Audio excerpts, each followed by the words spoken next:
সম্প্রতি iron girl শিমুর সঙ্গে বাগদান সেরেছেন সাবেক স্বরাষ্ট্র প্রতিমন্ত্রী সোহেল তাজ, যা সামাজিক যোগাযোগ মাধ্যমে ভাইরাল হয়েছে। ভাইরাল হওয়া ভিডিও চিত্রে দেখা যায় সোহেল তাজ হাঁটু গেড়ে কনের হাতে আংটি পরিয়ে দিচ্ছেন। এ সময় উপস্থিত সবাই উচ্ছ্বাস প্রকাশ করেন। এ সময় পেছনে বাগদান সম্বলিত একটি পোস্টারও দেখা যায়। কনে সোহেল তাজের ইন্সপায়ার ফিটনেস সেন্টারের ট্রেনার। ভিডিওটি সামাজিক যোগাযোগ মাধ্যমে ছড়িয়ে পড়লে ব্যাপক আলোচনা হয়।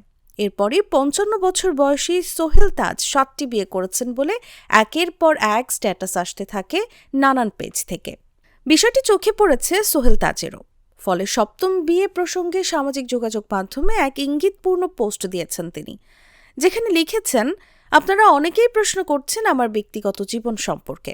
তার কথায়, আমি কিছুই বলবো না, কারণ এটা আমার একান্ত ব্যক্তিগত বিষয়। 2টি কমেন্ট শেয়ার করলাম, তা থেকে আপনারাই বুঝে নিন কোনটা সঠিক আর কোনটা মিথ্যা। উল্লেখ্য, সোহেল তাজ শহীদ তাজউদ্দিন আহমেদের ছেলে। তিনি ২০০১ সালের নির্বাচনে গাজীপুর ৪ থেকে জাতীয় সংসদ সদস্য নির্বাচিত হন।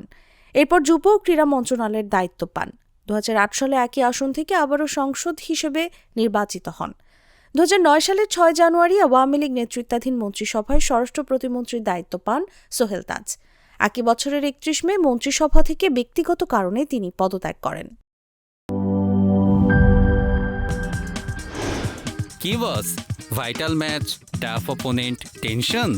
কাম অন ব্রো, অপোনেন্টকে নিয়ে ভাবার সময় আছে। আসল অলরাউন্ডারের কাজই তো হলো যে কোনো টাফ সিচুয়েশনে টিমকে অলরাউন্ড প্রোটেকশন দেওয়া। জাস্ট লাইক মাই টাইলক্স, যার অ্যান্টিব্যাকটেরিয়াল এজেন্ট টয়লেটের কোনায় কোনায় পৌঁছে ৯৯% জীবাণু ধ্বংস করে, টয়লেটের কঠিন দাগ ও দুর্গন্ধ দূর করে টয়লেটকে রাখে ক্লিন আর সুবাসিত। টাইলক্স টয়লেট ক্লিনার, ক্লিন মানেই টাইলক্স।